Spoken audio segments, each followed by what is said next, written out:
Hello, Liam. Welcome. Welcome to, well, it's the first time for you, but let me just bring down this music. It's gone. Geez, it always falls off a cliff, that track. Yeah. Welcome, Liam. It's the first time. It's great to have you finally. I'm not here solo like last time. It was, I was just manning the fort, talking to myself mostly, but I had a few people tuning in, which is quite nice. So thanks for joining us. The first of its kind, well, second of its kind, actually, really, with calling it SuperCoach Edge, of course, AFL Premiership quarter, and it is episode 2 heading into the prelim week. So officially welcome back for another serving of Premiership quarter, of course. We're normally dishing up all things AFL SuperCoach, but post the SuperCoach season, which I spoke of last week, finishing, we had calls for us to branch out and deliver more of a general AFL-based discussion potty, just mix things up, keep it fresh, Liam. And, well, we answered those calls, didn't we? So if you're tuning in for the first time, welcome. We'll be dissecting the second thrilling week of AFL finals, touching on the results and key moments, and also project forward to the mouth-watering prelim finals that present us.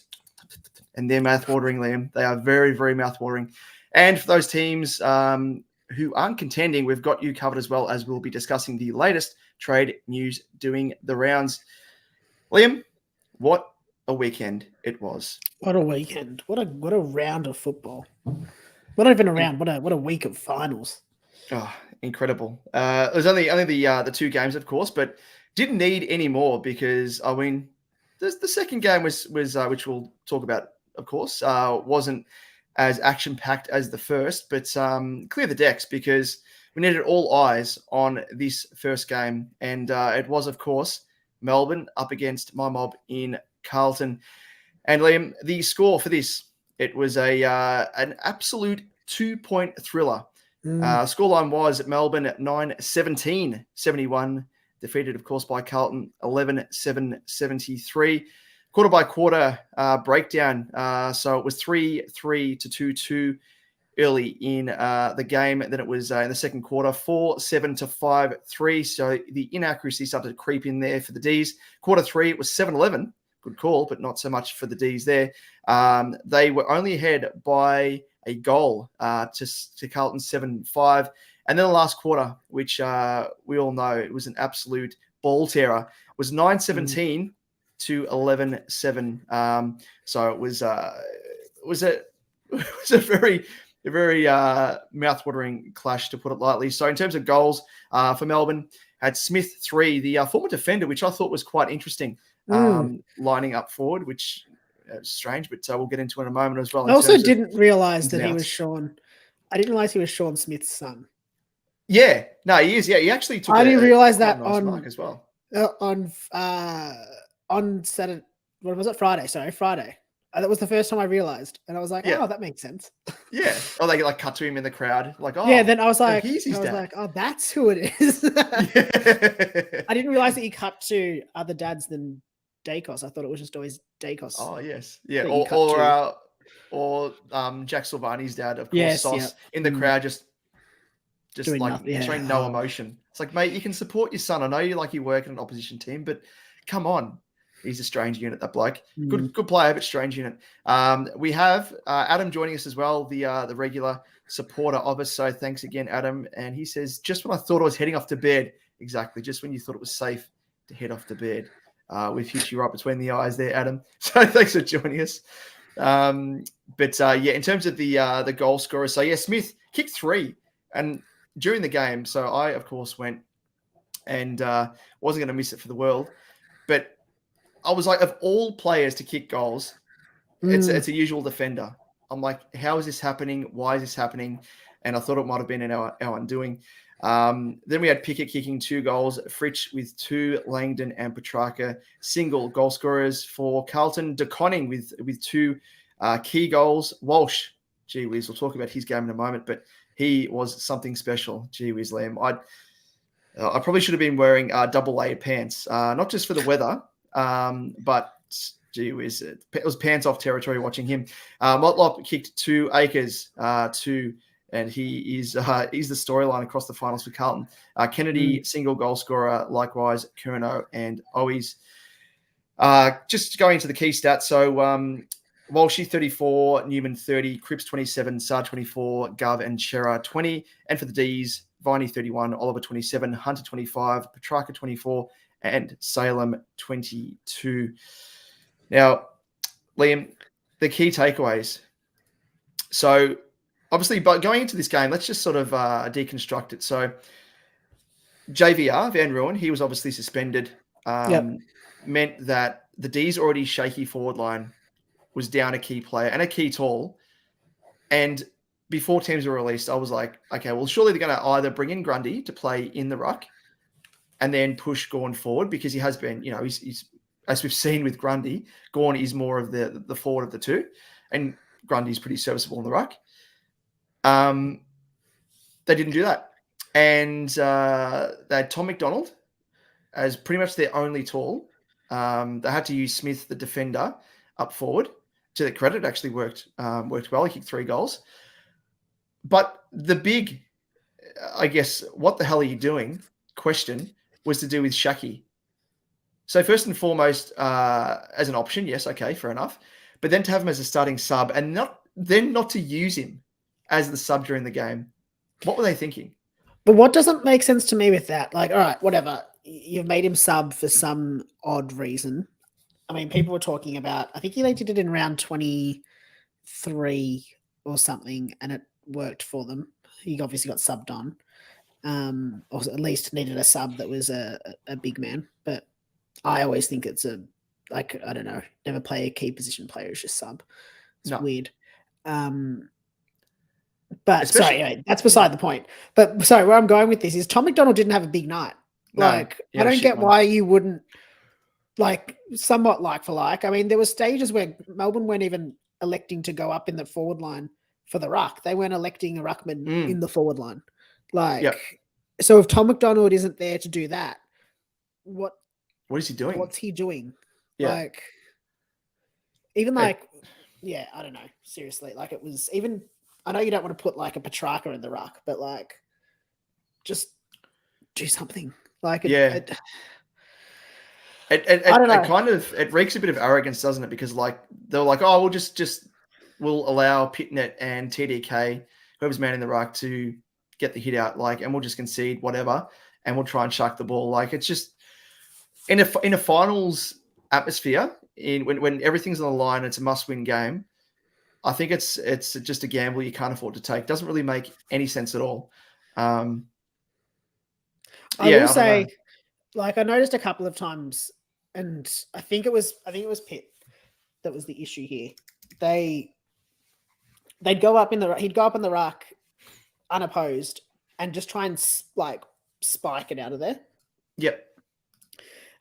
Which ended up playing into Melbourne's hands more, because it created you don't have as much leverage and much control over where you're, fisting the ball, for want of a better word, in that context.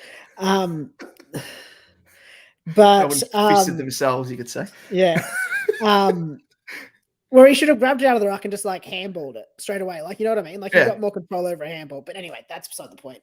But yes, very strange option. I don't know why you wouldn't. If you were gonna make him the sub, I would have made Grundy the sub. Shaki offered not much more than Grundy would have in any way. Well, look, the whole point of a sub is you need someone that's either going to inject a bit of speed into the game or be versatile enough to play 2 roles. And Grundy can do that almost as an extra midfielder. You can play him on the wing as an extra tall option down the line, up forward at a pinch if need be.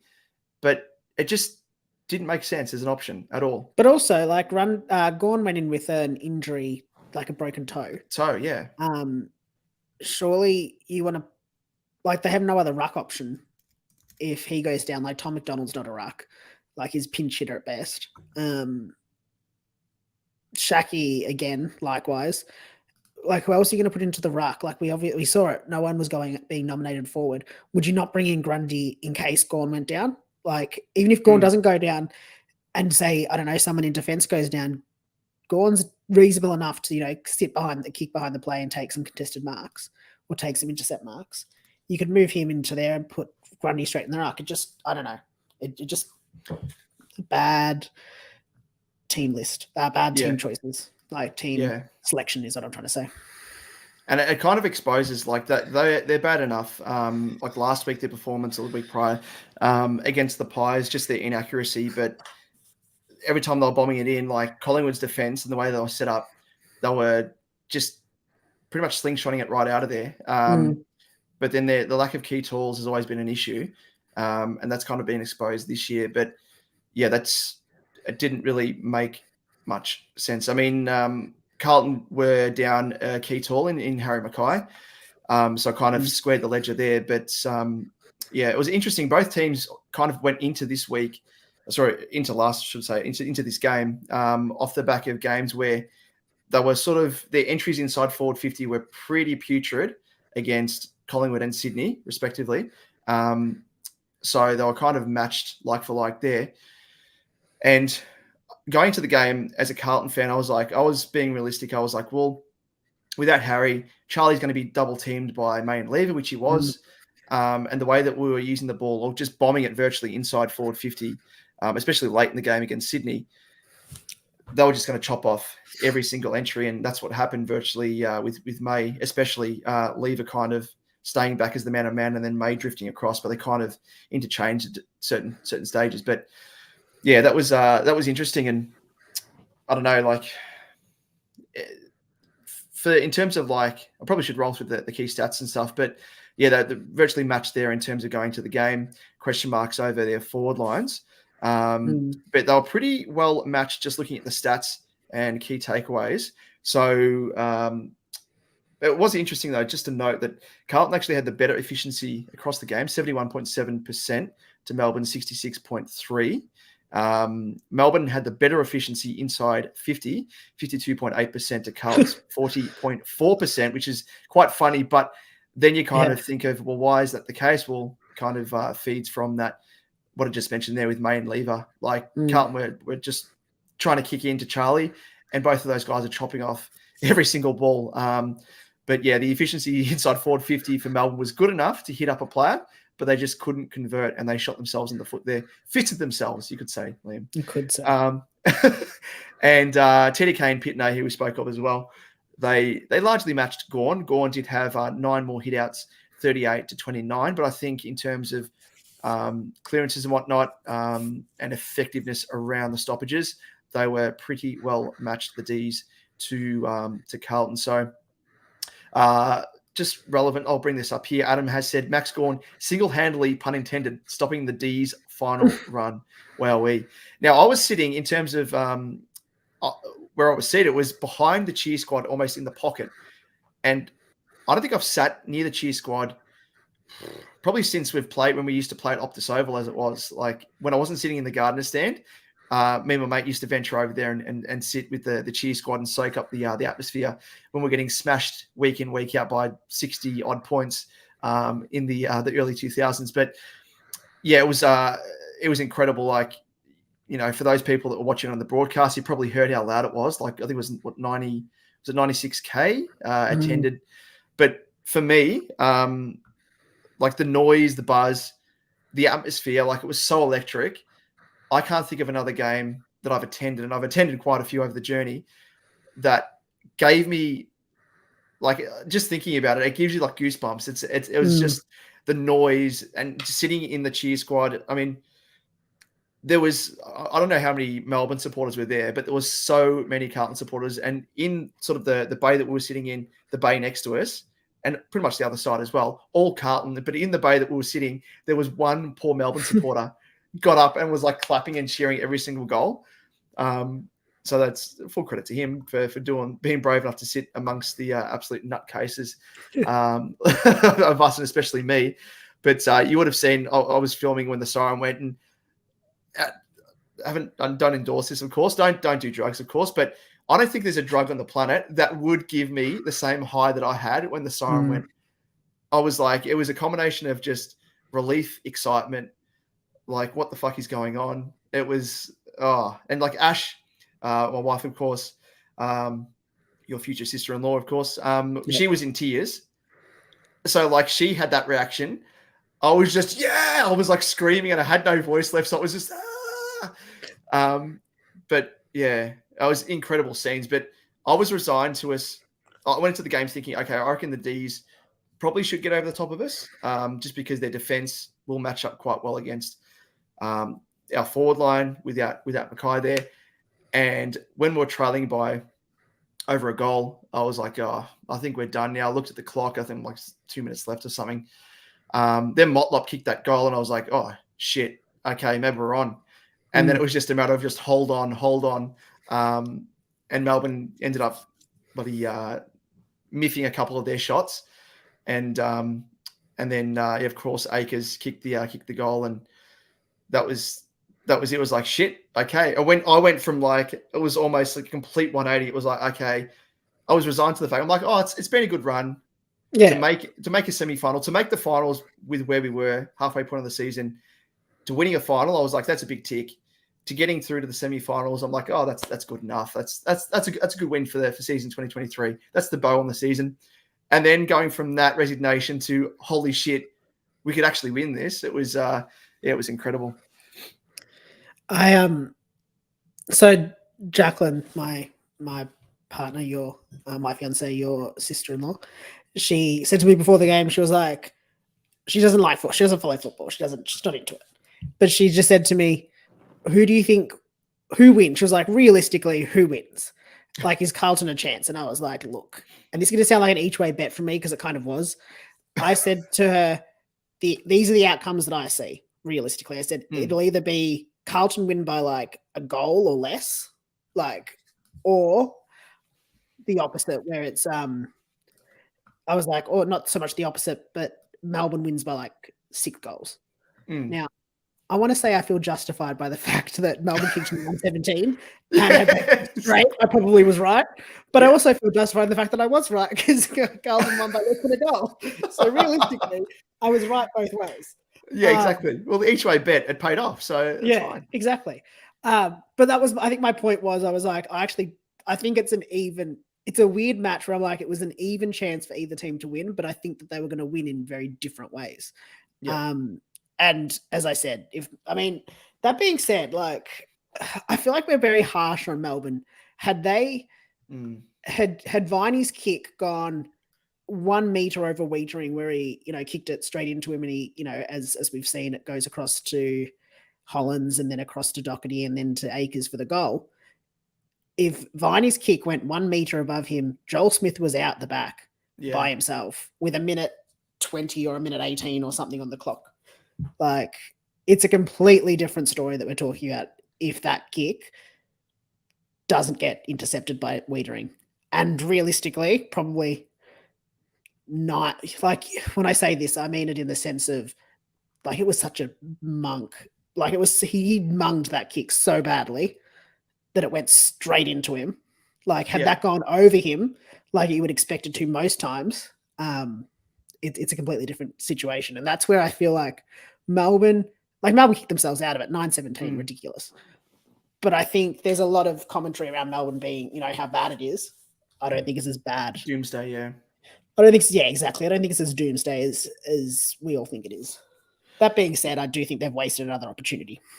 Yeah, absolutely. This is the second consecutive year they've gone out in straight sets. So 4 finals in a row they've miffed. But the other, I guess, before we get into the nitty gritty of the ending of the match, but it was amazing how the calls. There was a few things that happened. So Pickett obviously gave Cripper a whack in the schnoz.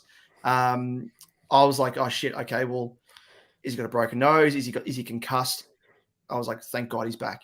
Then we had Wiedering, who got a whack in the throat, apparently, or under the chin, and he was supposedly a bit wobbly on his feet. Turns out he wasn't concussed, and he actually proved that because I think it was the last passage of play, and he hit up, I can't recall who, it might have been Hollins, potentially. He went across the ground with a fantastic kick, and it's that sort of play I always call for. Like, you can see, like, both teams stream to one side of the wing, and more often than not, they just kick down the line to the pack. And I'm like, I know, like, it splits it down the middle, it's 50-50, but if you can, like, just go for broke. And that's what he did. So he just pretty much discounted any calls of him being concussed, that, because if he was concussed, there's no way he'd hit that kick. And Doherty was another one. So Doherty went off and his shoulder, I don't know if you saw the photo, but like popped out. Yeah. And there's a photo of him. He's just like resignation on his face. Like I'm done here. And I thought, okay, he's done for the game. That's a pretty key out. Came back on, just like just the second rising, bloody Lazarus rising from the ashes, like insane. Played a key part as well. So that was incredible. But speaking of key roles, Liam, Blake Acres, he is the much maligned man. And I'll put my hand up and say, I give him a lot of shit, and it's probably warranted because a lot of his kicks don't hit the target. Even that goal at the end, he almost missed that. Yeah, exactly. And it just like when he kicked that, I was watching on the TV and I was like, has he missed that? Like, has it hit the post? Like, yeah, I couldn't even see, mind you, because I was on the other end of the field and everyone was like up on their feet. We all jumped up and were like, has it gone through? And we're just going off like the reaction of the crowd on the other side of the ground. And then the massive roar erupted. But yeah, there was calls, and it probably made sense as well that for him to take his time, take his 30 seconds, go back and kick the set shot just to soak up the clock.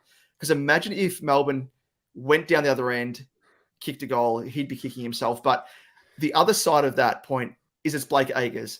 And the chances of him miffing the shot when he's taking the set shot is a high probability. So I was also pretty fortunate. I can see both sides of that, but I lean towards if you go back and take 30 seconds and miss the set shot, you've just wasted, like, I don't know what it would. An opportunity. Off memory, it was about 1:18 when Wiedering had the ball. Yep. So, like, let's say it's probably down to a minute by the time it gets to Acres. If he takes you can see on screen there. So Acres kicked it at 32:29. And then the last behind of the game before the siren went was 34:36. So he had a minute 7. 2 minutes 7 on the clock. So that would be though. That time on stuff. Yeah. I'm pretty sure it would be about a minute. It was about a minute off memory. But yeah, like if he goes back, wastes 30 seconds, kicks it, there's probably 35 seconds by the time he kicks it, misses, all of a sudden, like, it's a complete difference. So I'm not against rushing the kick. But you gotta make sure you kick it as well. Yeah, exactly. Yeah. At least it wasn't as bad as Harry Mackay's shot the dribbler against the Swans the week prior. So but that would have been heartbreaking either way. But I think even going back and taking the set shot, he would have been in front of the Melbourne cheer squad, them heckling him, the pressure of 96,000 people, the eyeballs on him, like, I wouldn't be able to do it, I don't think. Just in the moment, do it, instinctive. I see that. He's pretty much been the man of the final series so far for Carlton, like contributing with the hand of God. He's done it multiple times, of course. But last week against the Swans. But if he's not doing that, he's kicking the goals himself, and albeit as well with a busted collarbone. I don't know if you saw the vision of him after he kicked the goal. He was sprinting to the bench, wincing like good old Chris Judd did, but this time with pain. I reckon his collarbone is separated. Like he's holding his shoulder and he's like running just through on adrenaline. As much shit as he cops, he deserves full praise because to go and take because I thought he might have been out for at least 4 weeks when he initially did his injury. Came back, to his credit, has played on, hasn't complained once, thrown his body in. He's an incredible player. But I do end up calling Mick Mansfield. Back in the day, I don't know anyone tuning in familiar with Mick Mansfield, Premiership Geelong player, was traded to Carlton. He is like the new age Mick Mansfield because back in the day, Mansfield used to have like his good and bad was such like stark contrast between each other. And that's literally Blake Acres. But I think as we've seen with Acres so far, especially across the final series, that his good outweighs his bad. And even though he does kick an odd bloody dribbler and out the full, it's all worthwhile. So Blake, thank you.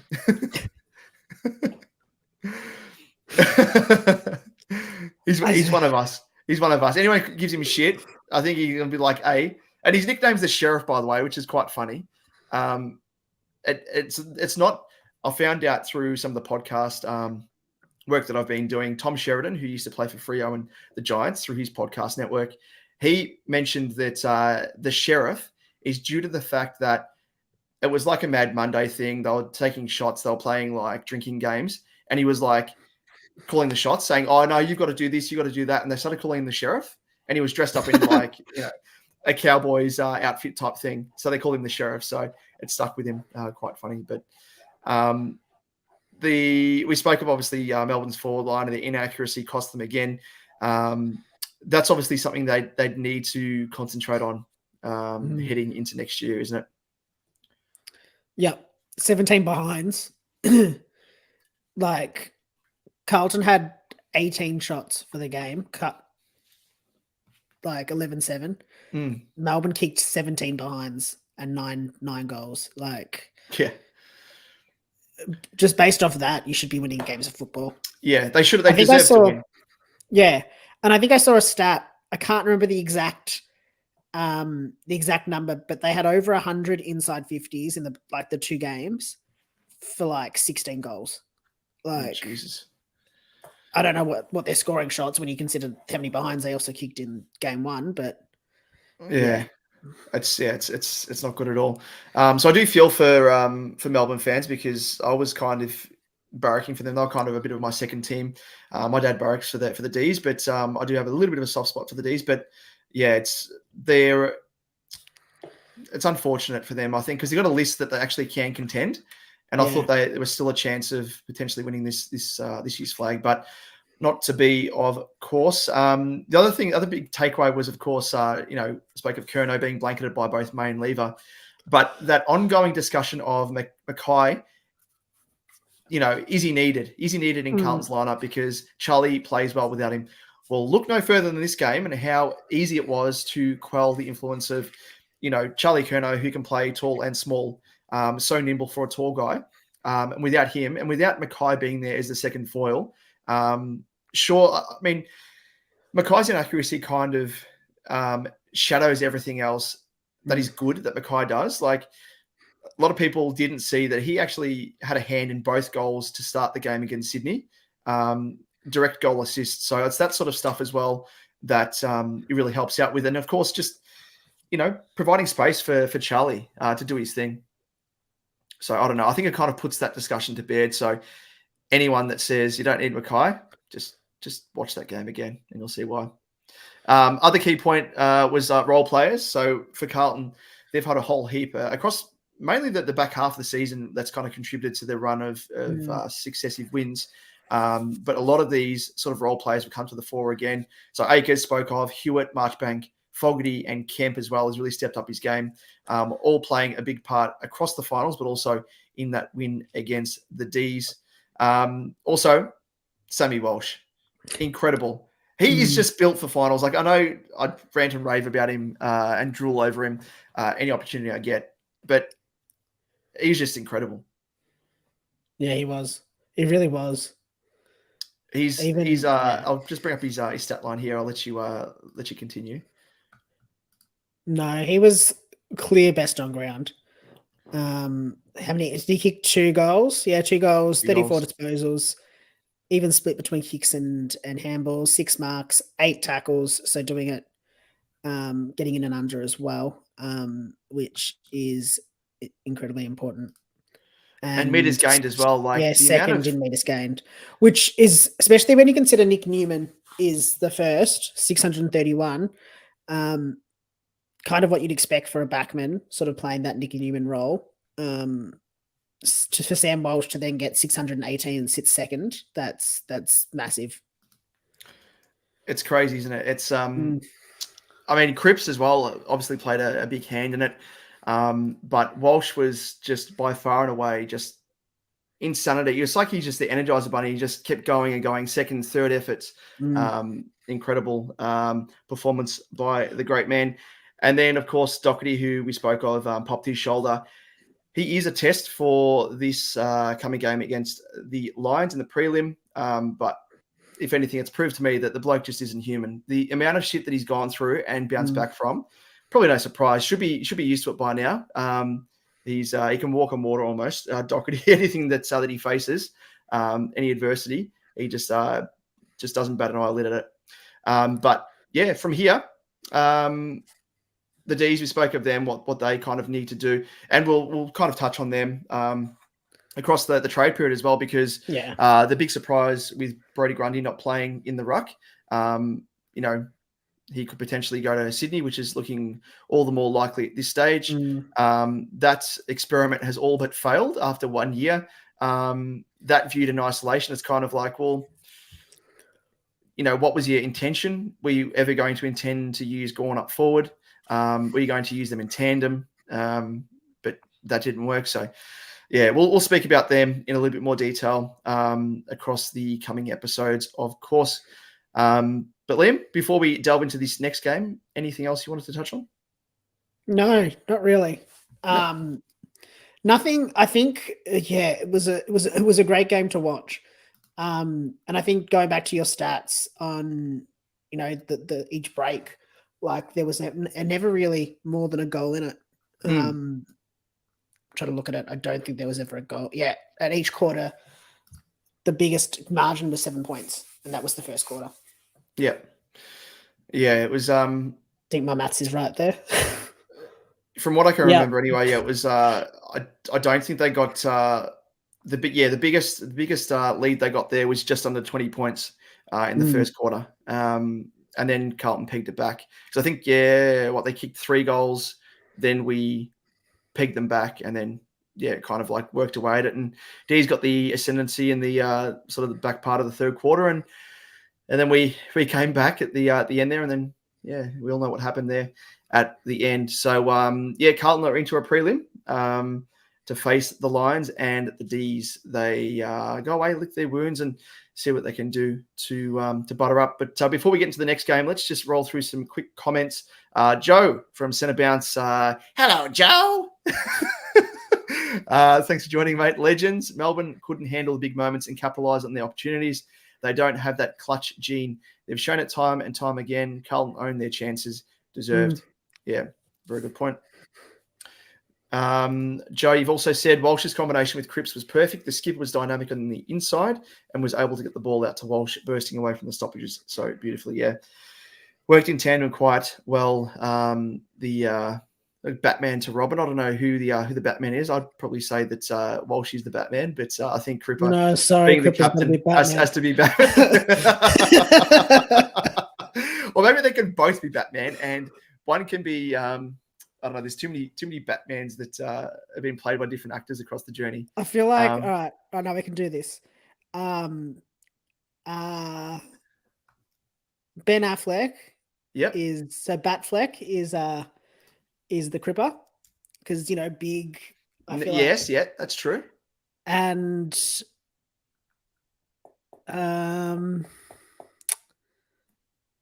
what's his name? Robert Pattinson. He can be Walshy, because I feel like he's the new age Batman. I feel like that's Walshy. Oh, okay, yeah, that makes sense. Not Christian Bale, no, he wouldn't. George Clooney, he's definitely out. What about Michael Caton, the original?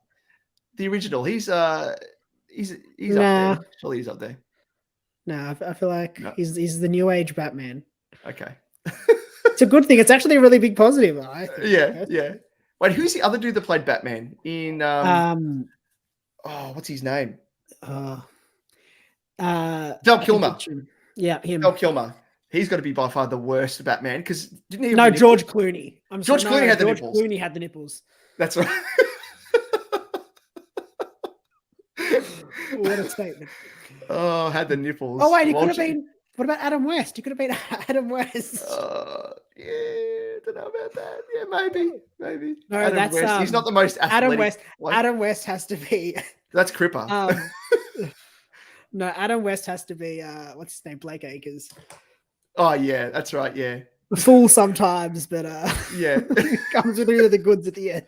Yeah, everyone remembers. Oh wait, he actually played a key role in the whole Batman mythology. So that's Acres for you. Yeah, that's our little chat about Batman working that in. Adam has said hit it on the head there, Joe. Couldn't agree more. I had to hit it on the head when I was watching Walshy. Don't worry about that. Joe's just given the Cripps is Batman. There is no doubt there. Yeah, exactly. Yeah. And I'm the Batman with the nipples in the stands. Joe, you said Melbourne were just playing crazy at times. How in the world was Bailey Fritsch the last line of defense in the end there? I have no idea what was going on there. I completely forgot about that. Yeah, I have no idea. Point. I don't. I didn't what was think the about the fact instruction that it to was push Fritsch. up the ground? Fritsch was like their only. I mean, Smith obviously was probably their most effective forward on the night, but Fritsch would have been my choice if you had to kick a clutch goal at the end of the game. Yeah, no. Keep him forward, surely. Anyway, that makes sense, doesn't it? Yeah, of course it does. Oh God! All right, let's move on to the next game. So it is, of course, Port up against the Orange Tsunami in the Giants. So the scoreline was Port 9-16-70, defeated by the Giants 13-15, 93. Quarter by quarter goal breakdown is it was 4-1 to Port. The way of Port should say, up against the Giants 4-4. Quarter two, so the Giants, that's where they started to kick away, 9-11 to Port's 5-6. Third quarter, Port 8-7 to the Giants 11-15. Started to work their way back ever so slowly.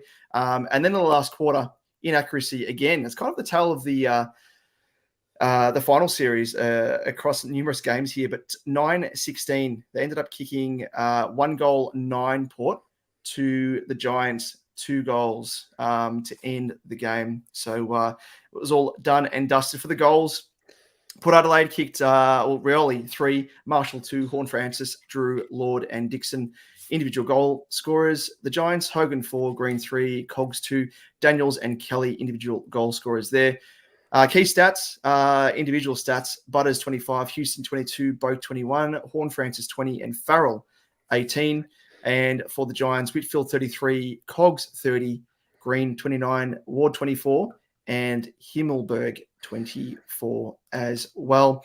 In terms of, I guess, the key team stats, so just dominance across the park by the Giants.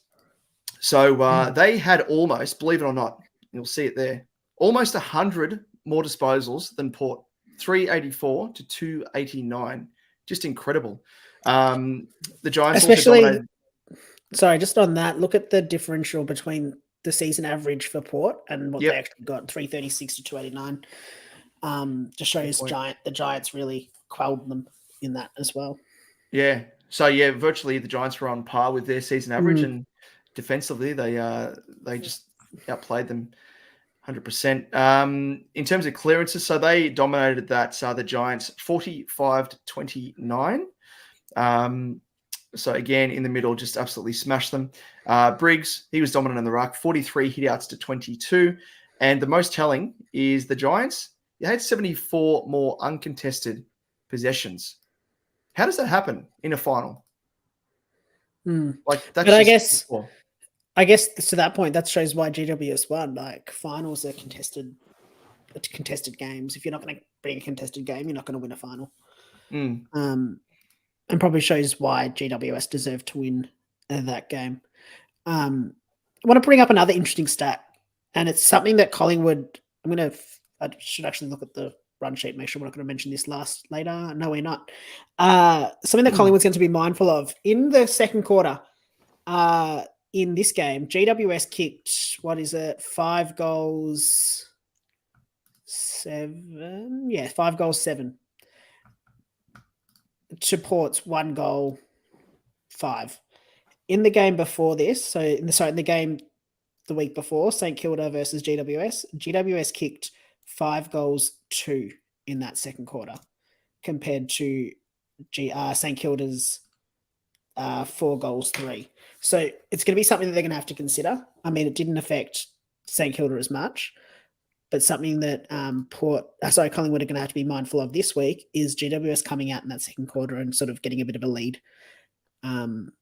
Just looks like, I don't know, whatever Adam Kingsley's telling them at quarter time is doing the job. Yeah, it's doing wonders for him. Because it's really that lead. They're getting that lead and then holding it for the game. Like they're not really. That's really the difference in both of those games. Is that second quarter? Yeah, it's good, very good point. They kind of matched it with Port there, and they're just that second quarter virtually set them up. And Port just struggled to get back into the game. It was actually in the first quarter. It was goal for goal up until the second quarter. They actually left the door ajar for Port with 6 straight behinds, and then Port's inaccuracy on their own terms held themselves back, and then Port came hard in the last quarter, but they kicked just the 1 goal 5 meant they never stood a chance. So I don't know. I think they've got they're pretty strong across the park, the Giants as well. In the midfield, Cogs returning, Green, as you can see here with the stats. Ward playing his part as well. Josh Kelly didn't have a massive game, but played his part. And then Whitfield as well, mopping up, halfback and along the wing as well. So, and then, looking at the forward line, Hogan as well. He's reinvigorated his career well and truly. 4 goals. Toby Green, we all know how dangerous he can be with 3 goals. And then the likes of Jake Riccardi, who's very unheralded as a tall forward up there, playing his role as well. So they're a danger team. They have been, as we know, for the back part of the season, and where to from here for Port as well. But addressing first off the Orange Tsunami, can they go all the way, Liam? I think it's a really interesting game this week. Like I'm going to hold my card. My card's really close to the chest here. I actually don't know. Because I don't want to make a call and be like, yeah, I see them going all the way, and then just see this, see it being like a massive blowout to Collingwood. Because we all forget what Collingwood can actually do. I don't know. I think GWS has. I mean, look at that. Look at what they've done to. I mean, St Kilda probably a lesser opponent, but what they've done to Port at home. In terms of the contested possession, really getting the game on their terms in a contested way. That's when that's what you need to do in a final. And that's what GWS have to back up again this week. I'm pretty certain if they get to the grand final, they've had to play like 5 or 6 games away from home in a row. Jeez. Like it's insane if they do manage to get there. I don't know. I think they can do it. I do think they can do it. I think they can get to a final, a grand final at the very least. But obviously Collingwood is a tough opponent for them. 2 very different play styles as well, I think. So it'll be an interesting matchup. I was impressed with the Giants the previous week against the Saints, just purely because, we know how defensive and how well drilled they are defensively, the Saints, against opposition teams. And they actually scored easily against the Saints. Yeah. So again, that's just that they find ways out, just wiggling out of the opposition's, tactics and setup, which is impressive as well. But yeah, I don't know I just found a nice stat here on the AFL website. They're actually both the Giants and Carlton have both snapped a 78-year record in the one season. So it's relating to after starting 4 and 8, the Giants found themselves entrenched in the league's bottom 4 after round 12. According to Champion Data, it's the latest any VFL, AFL team has been in the competition's bottom 4 before making a prelim final. So to come back and make a prelim, being in the bottom 4 at round 12, is unheard of. And then Carlton have gone one better. So they were 5 wins, 1 draw, 8 losses earlier in the year. Sat in the bottom 4 after round 15. So they trumped the Giants in terms of that stat there. So to have that comeback, it's the greatest comeback in a single year ever. So it's amazing that both of these sides have broken that. Sorry, I've lost your audio. Oh, there you go. Gotcha. I'm with you. I was just saying, when you think of it that way, it'd be interesting to look at, I guess, the teams around them and how that also played out from that point of the season. and whether there was teams that peaked too early. Like I'm looking at like Essendon, for instance, peaked too early in the season and then fell away. That helps aid them as well in that sort of comeback, if that makes sense. Yeah, you've almost got to you got to time it, don't you? You got to time your run. I know there's so much spoken about, having a much needed loss, as they say, like heading into the finals. If you've gone on a massive streak, then you have a loss like the Dons. Was that the Premiership year where they almost went undefeated and lost to the Dogs? Yeah, they lost to the Bulldogs, but I think it was less than a goal as well in the end.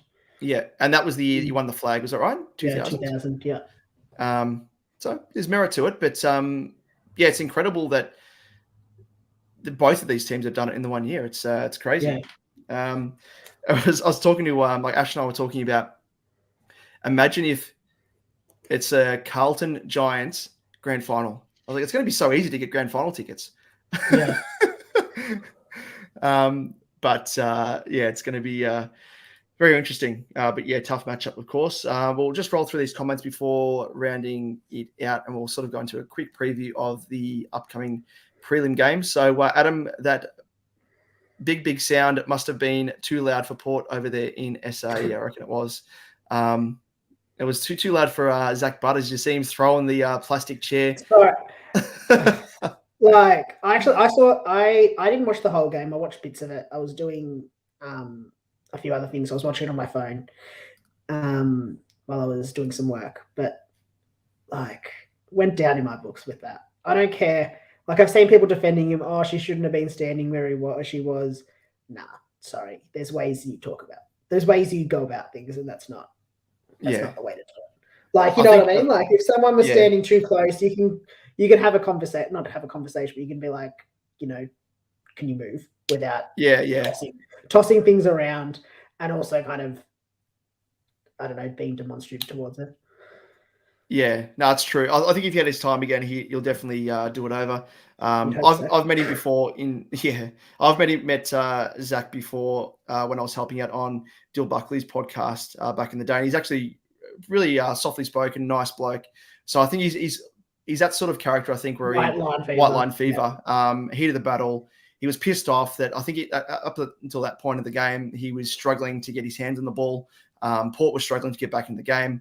So I think the pressure was mounting and kind of boiled over, and that's how we saw it really. But yeah, wasn't the best side, but I did chuckle because it reminded me so much of Fraser Gehrig, just like throwing shit aside back in the day.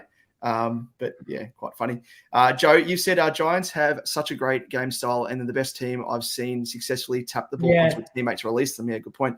They're good at finding space with great runners. Reminds me of that Richmond kind of style in a sense. Like that absolutely. 2017, 2018, 2019 sort of period. Yeah, just running in waves type thing, and knowing where to be, having confidence that your teammate's going to be in the spot that you immediately kick to, all that sort of stuff. Joe, you've said it. The Giants can break even in the middle. Their forward line is too much for Collingwood's back line. It's going to be an interesting matchup, I reckon, because Collingwood, their back line, as I mentioned earlier, when they played the Ds, that was pretty much built, like their win was built upon their defensive setup. Mind you, Melbourne's forward line, as we spoke of, isn't too crash hot. So I don't know too much you can read into it. But I think with the strength of the Giants' forward line and Collingwood's back line, it's going to be interesting to see who actually comes away the victor there in that specific line. You'd expect the Giants' midfield to win. Yeah. You'd think so. Like, as in, on paper, I'd say that the Giants have a stronger midfield. Yeah. No. I feel like I'm going to cop a lot of backlash for that. But I agree. I mean, in the sense of, like if you think about, who is it? Tom Green, Cogs, Kelly. Like, I feel like there's a lot more class in that sense in the midfield for the Giants over the Pies. That's not to say that the Pies can't break even or win in the midfield. I just think that, the Giants have the advantage in a sense there. Yeah. And Tyler Adams as well. He is one of the key cogs that he's going to miss this clash against the Giants. So again, that leaves them a little bit underdone, but they're going to be receiving the big injection himself in Nick Dacos. So wonder if he plays a full game in the midfield, or who knows. But Adam has said the Briglet may make his way into my SuperCoach side next year if he keeps doing the big, sexy things he's doing in the ruck. Yeah, he's undeniable. He's an absolute man mountain. He's farm strong. Yeah, exactly. Yeah, he is. He just looks farm strong. That's a good phrase. Very farm strong. He's just got the width about him. Like he's just the broadest dude I think I've ever laid eyes on. Like imagine sitting behind him at a sporting event. You'd be just like pissed off. You'd be like, mate, come on. Like, mate, can you like tuck your shoulders in? Like, what are you doing? Pretend to be kissing someone? You know, the old school. Just bring your shoulders in, mate. But yeah, no, good point, Adam. He actually might be considering that there might be a bit of value in the ruck for SuperCoach next season. He might be a bit of a pod, a bit of a sexy pod at that, to borrow your phrase there. Joe, oh yeah, Adam, love him so much. He's just being bloody slung left, right, and center here. Joe, if it's Giants versus Brisbane in the grand final, lock them in for the flag, Eddie. Oh, that's a call. That's a call.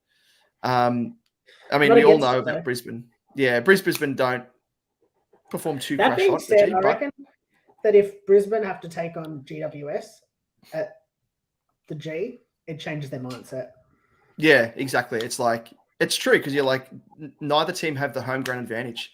Yeah. So you go with that mindset mentality, you'll go some way to winning the psychological game anyway. Yeah, I think it takes the monkey off the back in the sense that they're not playing, Collingwood or Carlton there or an MCG tenant.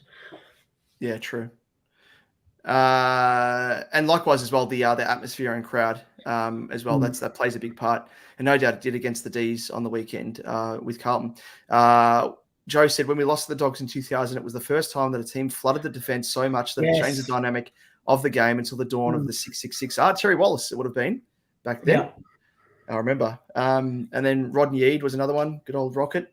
And then the big old flood was born. Well, I helped you deliver you a flag.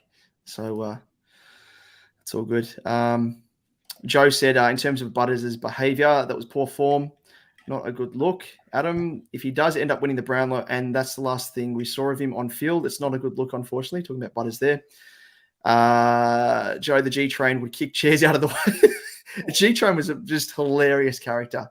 He just reminded me so much of like Frankenstein's monster. He was just like... he has that look about him, doesn't he? Kind of that rectangle for a head. Yeah. Giant. And he just like... And apparently he's very quiet, unassuming, keep to himself type character when he was playing back in the day. But I just imagine he would just be grunting as opposed to talking. It'd be like on footy field, like, instead of get there, like, like, just like a Neanderthal type character. Classic. Joe, Collingwood were fortunate to play against Melbourne. Their forward line is arse. Exactly. Super smelly. No Charlotte Adams against a red hot Tom Green will be tough to surpass for the Pies. Nowadays, G-Train hands out hot pies in the stands. Yeah, I remember seeing that. It was a promotional thing for, what was it? Deliveroo, I think it was, back in the day. Because I think they sponsored the Saints in some shape or form. But yes, in terms of for Port, just touching on them quickly, isn't it hilarious? So they've been in finals across the journey, and they've gone out in straight sets, as they have here. They've lost finals that they were expected to win, and Hinkley just can't escape the flames of the Port fans. Like, he's just re-signed, new contract, and they're already doubting him. And I've heard even some calls on Twitter to say that they should be ushering in the is it Josh Carr? I forget which brother. Josh. Yeah. Succession plan. Like, fair income. Like, that is just ridiculous. Like, I know it's not a deal to go out in straight sets, but And they've done it across the journey. Remembering back to when Brisbane won their three-peat, they finished top of the table most of those seasons as well. We're bested by Brisbane, but there's history there for Port. I know it's frustrating, but it is what it is, and you can't lump the blame on Hinkley, who's got his side to finish inside the top four, and now they're saying give him the arse. That's classic. Classic. Absolute classic. Shall we delve into the preview for just a bit of a surface look at the preview of these prelim games? And before we do, Joe's weighed in here. Josh Carr is their break glass in case of emergency. Unfortunately, Port fans seem to think there are emergencies every 2 or so weeks. Yeah, exactly. Very reactionary there. I wonder if Carr's going to, because I think, didn't he interview for, I don't know if he's still in the running for the Richmond job, but there was whispers. There was whispers going back probably 4 weeks ago or so that he was in contention. I don't know if he still is, but that's going to break some hearts. Oh, it's Newman. Chris Newman, from what I've heard. Newman and McQualter. Yeah. Interesting. We'll see. Yeah. Well, let's delve into the first of the prelim games that we'll go into. So it is Brisbane up against Carlton at the Gabba. Yeah. A couple of key stats here that we spoke of Carlton breaking that record. Pulling themselves off the canvas for as low as they were at the latest point in the season to make a prelim. They need to continue that because Brisbane, first of all, haven't lost to Carlton at the Gabba since 2013. But then also, even more so, the biggest trend of all they need to break is the Lions. They're undefeated at the Gabba in all 12 games this season. So it's Mount Everest that Carlton have to trek up. And I'm going to be realistic and say that I can't see it happening. But the same thing was said up against when the Baggers faced the Dons in 99 in the prelim. So who knows? Who knows? It's got the air about it. I've got, I want to have an each way bet again. But not that I think, I know, but it's not that it's an each way bet. If you say to me who I think is going to win, I'm going to say Brisbane. But if Carlton get up, I imagine it'll be, again, a close one. If Brisbane get up, though, I can see it being sizable. Not necessarily because I don't think Carlton are up to it, but I think Brisbane are probably ready and raring to go. They've had an extra week off, and Carlton's a bit more banged up now, like Akers, Doherty. I don't know.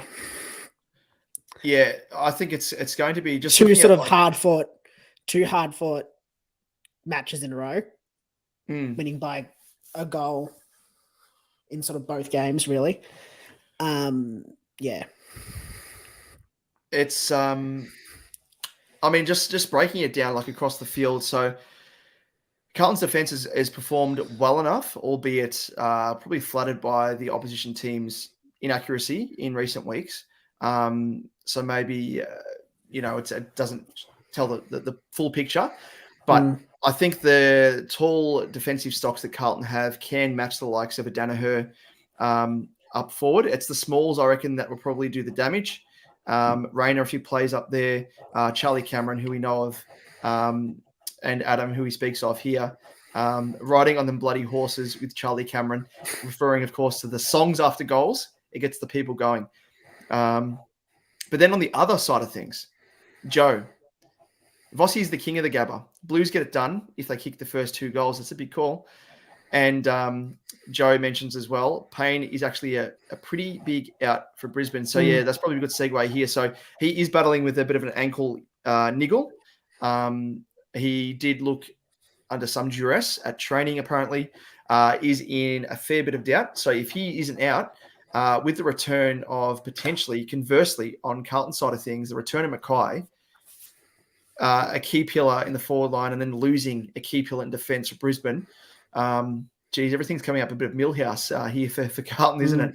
And then, of course, Akers and Doherty are both listed as tests, but no doubt they'll be getting jabbed left, right, and centre responsibly, of course, not to the extent of Essendon circa drug saga, although that would have helped.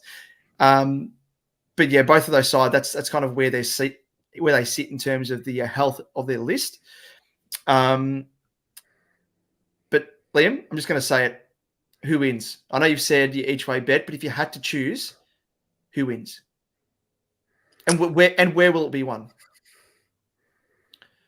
It's hard to go against Brisbane. That's where I'm kind of at. I think it's hard to go against Brisbane. It's hard. But I can see Carlton winning. But if you said to me logically who's going to win, I'd say Brisbane. I think you're right. I think it's the smalls that win it for them. I think it's their small forwards, Charlie Cameron, and the like. Yeah. Well, you can see here, this is last time they played in round 8. So Brisbane ended up winning by 26 points at Marvel, and Charlie Cameron and Zach Bailey as well both kicked 4 goals apiece. And then, isn't it funny here? Jack Payne kept Charlie Curnow to just 1 goal. So, yeah, just sort of underlines the effect and impact that Payne had last time they played. But, yeah, I think Charlie Cameron's going to run right. I think we'll be well matched with their tall forwards. But, yeah. So, are you going with the Lions? Yeah. Mainly because I think it's certainly the logical choice. Yep. I can see, as I said, I can see Carlton getting up. Yeah, I'm going to echo those sentiments. As a supporter, I'm obviously hoping to God that we can get through. But I don't think we've won an interstate final either for like the past. We've played like West Coast, Sydney, Brisbane. I think we've played our previous 3 interstate finals, and we lost all of them. This is dating back to the 2010s thereabouts, to late 2000s. So. Yeah, again, that's sort of another thing we have to sort of break the hoodoo of. But yeah, I just think there's too much against Carlton at this stage. And yeah, as we spoke about, Charlie Cameron and the smalls, I reckon, will run right. And yeah, they'll just run over the top of us. I think the home crowd factor is going to be a big thing as well. Albeit having said that.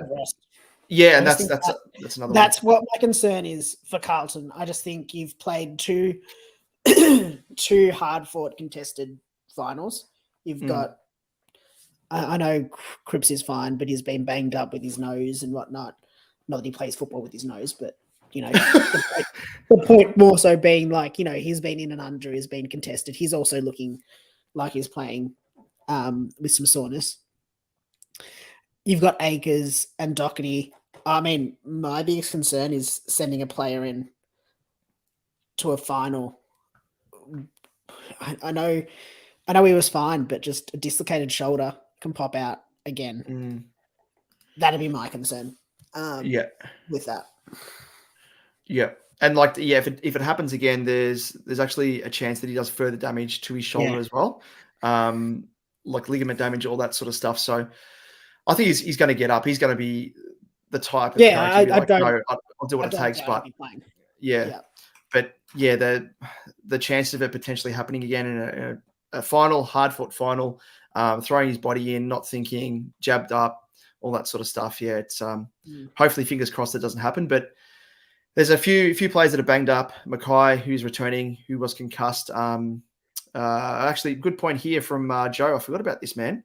He played a key role in the first final up against Sydney. Jack Martin's going to be making his return from suspension as well. So a big in. And off the back of that and other factors, Joe has said, I'm leaning towards Carlton.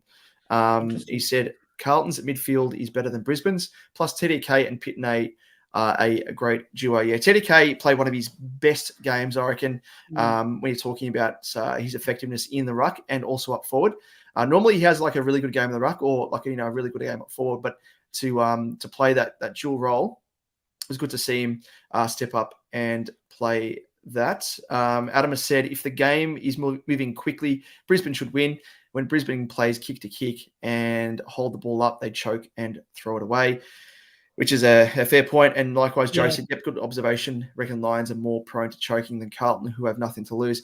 And that's probably the narrative, I reckon, of Carlton across the second half of the season, is that it's like, well, yeah, let's just go for broke, see how we go. Make finals. Okay, we've made finals. Let's try and win a final. All right, we're into a semi. Let's see if we win this. There was more pressure on Melbourne going out straight sets. No doubt that probably would have played a factor psychologically. And then it's probably a different kettle of fish here with Brisbane, just because they've surely they know the confidence they've got, not having lost at the Gabba all season, knowing the trend that Carlton hasn't beaten them there since 2013, all that sort of stuff. I reckon they'll probably come in with a bit more headstrong compared to the likes of, Melbourne, who they faced on the weekend. Yep. And rounding us out here, just a bit of a funny one from Adam. Thank God we backed Vossi in all year, Damo? Well, I have said yes, and I have conceded. He's turned it around. But at that point of the year, I will stick by the fact that the way that they were being played, he didn't look like he was going to be the coach for the team if he was going to persist. And I think when push came to shove and he was like, the fire's been lit under me, probably should change things up. He did. He adapted. So full credit to him, and obviously full backing of myself and anyone else that gave him some shit. But I think it was quite warranted at the time, as you saw with the stats that were released during that run when they were performing like shit. And then I think it was the month after that Fox Footy went into the differential in how much percentage of ball use they were using during through the center of the ground compared to the wings, playing conservative as opposed to taking the game on, which is what's reaped the rewards thus far. I think it'll be interesting. Sorry. No, I was going to say it'll be interesting to see how they come up next year as well. As in Carlton? As in Carlton, yeah. Yeah. How they if they adapt their game plan, because I think that was their issue this year. Vossi trying to play something a bit different. Yep. Or whether it maintains. I think he kind of overcorrected off the back of last year, especially those last three, like losing to Melbourne, Adelaide, and Collingwood, of course. I think he saw, all right, well, we need to correct some parts of our game. Maybe we were taking the game on too much. We're turning the ball over. Hence the reason why he's playing more conservative, holding the ball up, kicking down the line along the wing, and then not directly kicking inside forward 50. And it didn't work at all. So I'm obviously glad that he's changed around and saw the light. But I think the confidence that the team will get out of the run that they've had should hold them in good stead for next year. And I think that the most impressive thing of this season is, I guess, the belief that the team's had, which I didn't think they'd be able to have so soon after the heartbreak they had against Collingwood in the last round last season. I thought that would have been wide-ranging into this year, potentially into next year. But for them to turn it around and do so off the back of such a shit form slump they were in mid-year, it's to borrow an overused phrase, it's full credit to the boys there because they did pretty well. So, that's the big takeaway for me anyways as a Carlton man. Joe, and this is a bit of a segue into something we'll chat about very, very shortly. You said, Liam, how awesome is the Dodoro news? We'll chat about it later. Look at that. I'm going to hold my cards very close to the chest. You jumped the gun there, Joe, but hold on tight. We'll delve into I've got some very shortly. Interesting thoughts and some interesting things I want to talk about with that, but we'll get there. Yeah, exactly. And Joe's had a bit of a clip at Carlton fans. Adam, it's hard to call those Carlton fans faithful when they were abusing the players and the coach. Well, I wasn't abusing players. I was abusing the coach and the coaching staff for the way they were being played. But I stuck by the players. There were so many people saying that the list was shit. There was too much of a divide between the likes of a Cripps, Walsh, Curnow, and then it drops away rapidly. And then you've got the young players.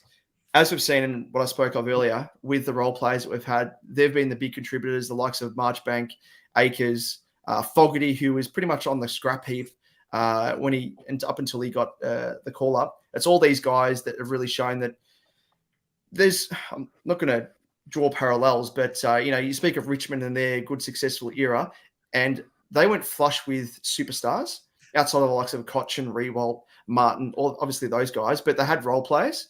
And I think that's kind of what you need to build a successful team. So I'm pretty happy with that. But just getting back to that point, I've always said that we had the team, we had the list, we've had a spine. The majority of teams, I reckon, would be quite envious of Wiedering, Cripps, Walsh, Chera, Mackay, Curnow. I think you can build a pretty decent team around that, and it's showing at the moment.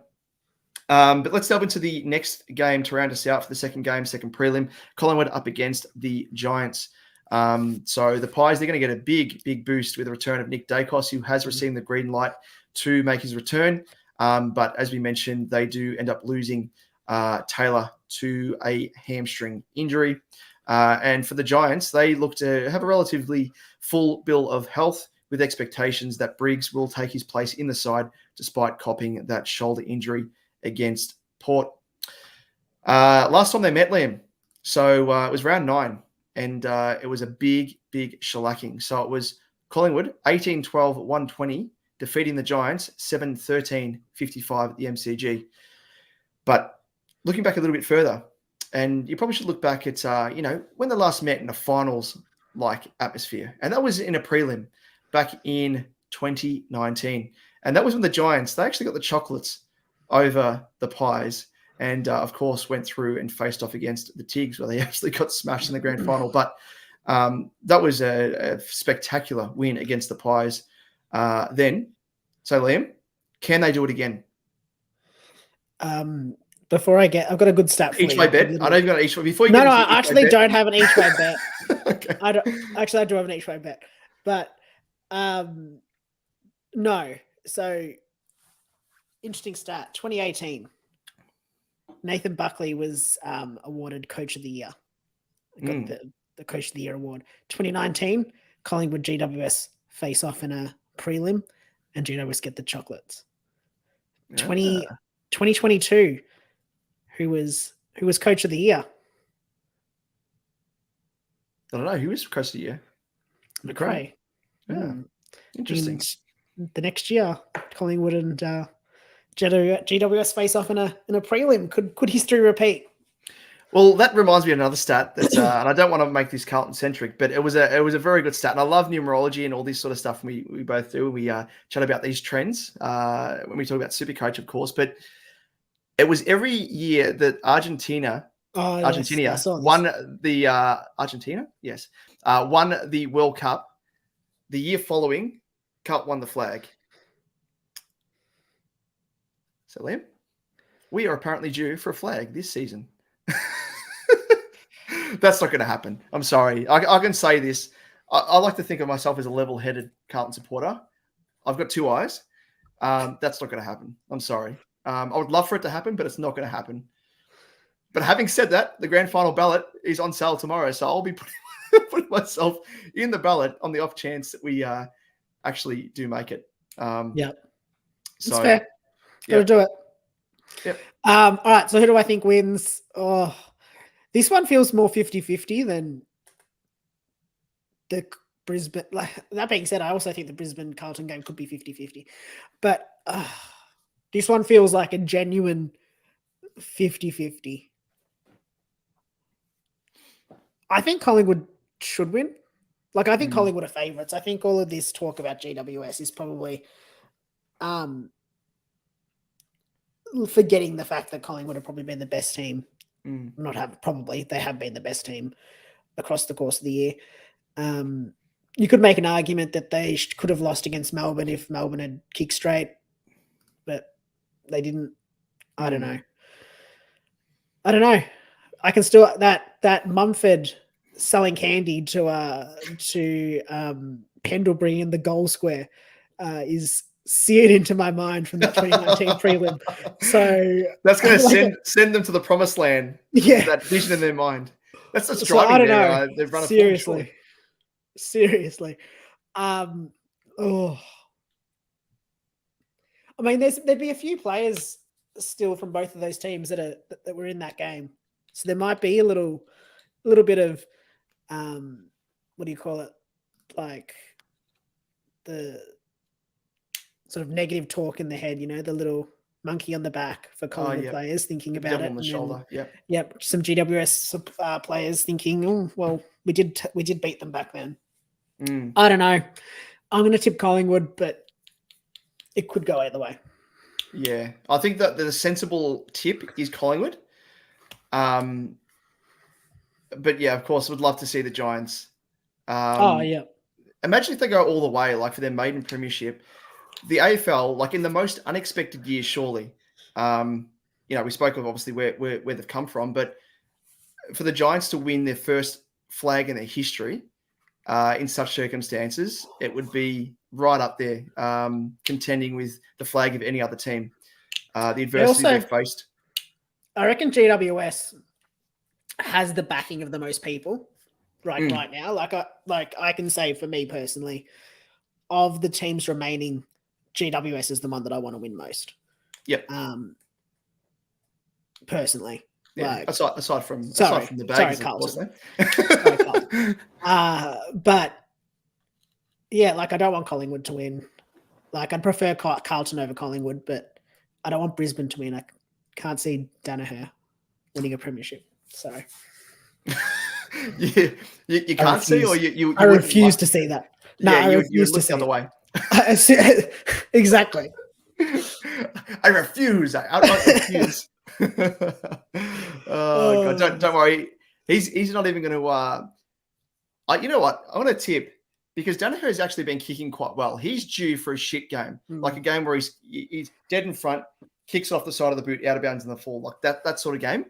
That could be against Carlton this weekend. He's well overdue. He's well overdue. So maybe he won't even get there. So you don't have to think of that prospect, Liam. But anyway, I am tipping Collingwood, but that's only because it's sensible. I'm actually tipping GWS. Yeah. So Adam has said AFL would die for a Collingwood-Carlton grand final, so it will be a Brisbane Giants for sure. I don't know. I reckon the AFL wouldn't mind Brisbane GWS grand final. Yeah, for the expansion side of the game. Yeah, I guess, yep. But for a money financial side of things, not so much. Yeah, I say that. I just think you'll still get people going to the game. You can lock in, hopefully, a greater share of team of supporters outside of traditional AFL states. I don't know. Yeah, I can see them being happy with either option. But yeah, I think Collingwood, Carlton would be their preferred. Yep. Joe has said, beat Collingwood in contested ball and you win the game. Giants all the way. Which stands up to what we were saying about them with Port. Yeah, exactly right. Yep, and that's the strength of their game. It would still be a win for a Queensland team, which is what we're just saying, a New South Wales team, both heavy NRL states. So to make it to the grand final and try and drum up more attention there, it definitely does help the AFL's cause. Wins in 11 different venues as well. Yes, that's a very good point for the Giants. AFL record. Giants have a great mental fortitude to travel everywhere, be outnumbered, and get the job done. Yeah, what is it? Anywhere, anytime? That sort of mentality. And Joe has weighed in with Danaher's actual name, Judas. It's interesting. Did you know that was his actual name? Yeah, should have known. Flip of the coin here, though, but I'm hoping to God that the Giants smash the Pies. Liam, as a Carlton man and as a Dons man yourself, we don't want the Pies leveling the premiership ledger. No. With 16 premierships apiece across 3. It's hard enough sharing it, like one hand on the cup each. You can't have 3 hands on the cup. No. I don't want Collingwood to win. No. I just don't want Collingwood to win in general. Sorry. Yeah, exactly. I don't want them to win at all, which is quite funny to say, even though I am. That being said, I do quite like Craig McRae. So yeah, that's actually the only part of Collingwood that I actually still like because he's such a nice bloke and didn't abuse me on my first day out on the training track for the Pies when I was filming the players, unlike other coaches have done. Yes. But anyway, swiftly moving on. And Adam says Pies v. the world. It is. But let's roll through now, Liam, to that. Can we call it a segue? Because it was a little while ago now, but Joe brought it up. Of course, Dodoro departing the helm, the recruiting helm at the Dons, and he's been there. He's part of the furniture. You could say he's almost like a piece of Franco Cozzo furniture because he is. He's pristine. He's old style, old school. Probably got cocaine in cracks, in crevices, all that sort of stuff. He looks like he could be part of the mafia as well. He's one of those characters, one of those sneaky operators. And from whispers of how he deals at the trade table, asking for number 1 draft picks for guys that want to trade out, all that sort of stuff. Wheeler and dealer, hard bargaining. Liam, I'll throw to you first off, being the Dons man you are. What are your thoughts? And I'll bring it up here on the on screen as you're talking. So, first and foremost, what was your initial reaction when you heard the news? I think I could see it coming. A long time coming? Yeah, like I think there was a few things that have been said in recent weeks. I think it was David Barham did an interview, and I think he got pressed by, I think it was Tim Watson off memory and maybe Gary Lyon on SEN, got asked about Dodoro, and his answer a lot of people didn't like because it wasn't, we're getting rid of him. But his answer was kind of like, oh, yeah, we're just assessing what we're doing kind of thing. And to me, when I heard that, instantly read between the lines of he's not going to be there. Sort of end of the year or start of next year, or there's something brewing. So probably didn't come as a massive surprise to me, especially when yesterday I read that they were looking at Roses for that kind of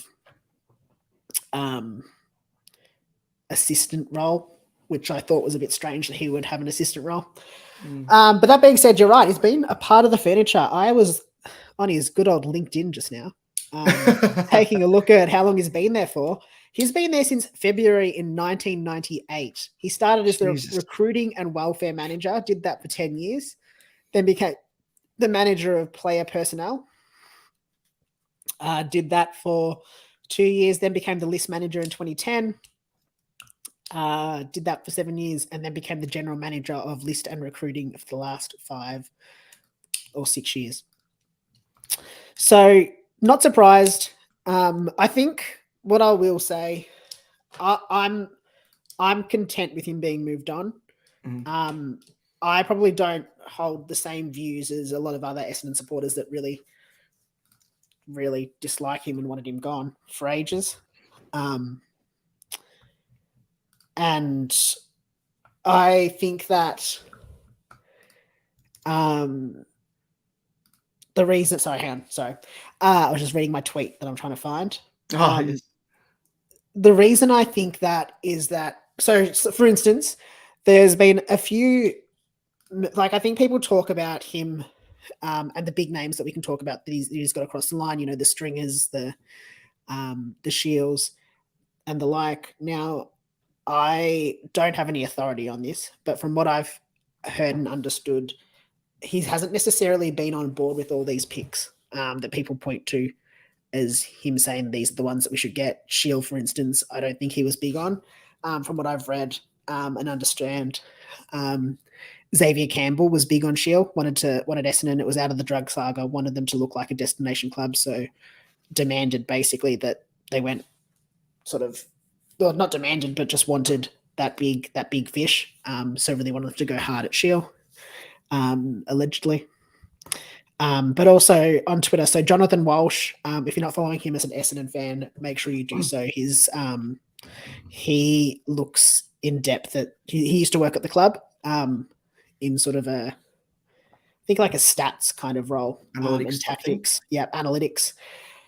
Analysis, all that kind of stuff. But he definitely said that there was quite a few players that actually people point to as fails by Dodoro that weren't his picks. And there was a number across the years. He pointed to Heppel and Myers, for instance, both being players that Dodoro didn't want to pick, but kind of got his hand forced. On top of that, I think you've got to look at how many years, like what was it, since 1998 he's been there. He's had Sheedy, Hurd, Matthew Knights, Worsfold, Rutten, and now Brad Scott. So we had 6 coaches. All 6 coaches would have different views about the sort of players that they want to recruit. So I think there's a consideration there with the list build that you have to think about, as when Matthew Knights came in, for instance, Matthew Knights wanted to play a quicker game. He wanted smaller players. So they started doing that. Then he gets sacked and they've got all these small players.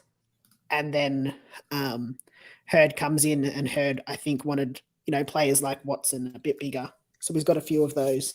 But then he gets, obviously, we have that whole issue. And then I think there's also a consideration that Essendon had to start going for players that were the good sort of football, the private school boy, not going to get in trouble. And that was one of the reasons that they didn't go for Charlie Kerner. They picked up Aaron. I mean, I don't think Aaron Francis would have. So I don't think that Kerno would have gone at pick 5 that we had, or pick 6 or whatever it was that we took Francis with. But yeah, like those are the things we have to consider. So overall, what I'm trying to say is I don't think I probably sit a bit on the fence with him, a little bit. But I do think, I mean, over 23, 24 years, I'm quite happy to reconfigure and move away. I think it's the right time. And I think it actually says a lot about Vozzo, the new CEO, that he's managed to do this basically with no leaks. Like on Footy Classified last night, they were talking about, does Dodoro stay, I think. And there was absolutely no talk about him being on the outer, or about Roses coming in either. Yeah, well, Joey says there, I'm not saying that it's all on Dodoro either, but you can't have a full reconfiguration of the club without changing. Oh, no, I agree with that entirely. Yeah. No, that's my point as well. I think that it's the right thing to do is to get rid of him at this stage, or not get rid of him, but for him to be moved on if he's chosen to do that, or if we're choosing to do that, whatever it is. 100% agree with that. I think some of the way that supporters have looked at him over the years, I think has probably been a little bit unfair. Like, I think he's sometimes blamed for things that were probably issues of development as well on certain players. The one thing for me, and like as an outsider looking in, and I might be a little bit incorrect here, but the big crevice in Essendon's side has always been, I think anyway, but tall forwards. Obviously, Peter Wright's come in recent times and is taken up that role quite well as a sort of a bargain trade-in player. But I'm just having a look here at Essendon's draft history dating back to, I mean, you drafted Danaher, of course, father-son. He was mooted for that role, wasn't to be. But even post him not being there, normally you try and draft other tall players across the journey to fill in that role. I mean, McKernan filled in a little role there. You remember Sean McKernan? Guys of that. I mean, Aaron Francis, was he brought in as a potential? Aaron Francis brought in sort of, potential forward, potential backman, played a bit of both. I mean, I think they haven't had much luck as well. Like, if you go right back to it, you can go to Gumbleton. Like, who played probably like 10 games and never really got going. It was like a second pick number 2, I think, in the draft or something. I'm trying to think who else. Yeah, I'll send you through the link here on Messenger so you can open it up and have a squeeze. Because I'm struggling to do it off the top of my head. Yeah, I'd be the same with Carlton. James Stewart was traded in from the Giants as a sort of tall option. Wasn't to be. Jakey Stringer is another one. Obviously a bit more of a hybrid, played up on the ball as well. So not a traditional sort of bustling tall forward as such. And then from then on, that was 2017. Devon Smith traded in. Adam Sard, he was a good in for the time that you had him. Zirk Thatcher, it was in 2017. Guelphy, who's still on the list. Dylan Shield, that was in 2018, traded in. And then it's like Braden Ham, Mosquito. I don't know who Noah Gowan is. Nah, he was gone after like a year. He was 194 centimeters. Tom Jock, I forgot about him. But like that draft in itself, like smallish players, like you traded in Shield, did you really need him? But again, you kind of gave a bit of context there with his hand being forced. But Mosquito, he was. I was going to use use a bit of a pun here, but doesn't really work. I was going to say swatted out of the path of Hawthorn because he was their NGO type player. 176 centimeters. Braden Ham, not the tallest, 181 centimeters. Will Snelling as a mid-season draft pick, 175 centimeters. I don't know. No, there's definitely been He went tall though in 2019. There was a whole heap of tall players. Yeah, that 2019 and that 2020 draft as well with Nick Cox and Josh Eyre. Sorry, Zach Reed, Josh Eyre, who's no longer there, Cody Brandt, who's no longer there. But yeah, I agree. I think there hasn't been much focus on tall players either. As to whether that's, I can't comment, obviously, on the logic of it. I personally think that that's been a big sort of hole that they've had. But yeah, I guess Harrison Jones is probably the last real key forward that they've drafted. Like Zach Reed can play either end. Nick Cox, I don't know, plays everywhere. And then really this year, all of their players were Mankara. I mean, Sam Wiedemann obviously traded in. Sardis is a mid. Lewis Hayes, a backman. Yeah, Jaden Hunter come in as a 196 centimeter forward in the mid-season draft. I agree. I think talls have been their biggest issue. And almost looking at these drafts as well, it's like, oh shit, we need some talls. Let's just pick every single one we can get whilst we have them. I mean, they did pretty well. Nick Cox, Zach Reed, Peter Wright as well, 203 centimeters, if you don't mind. So at least you've got someone now. But I think if he didn't come on, you'd be in the same, I guess, state you've been in, because we all know how hard it is and how long it takes to develop a quality tall.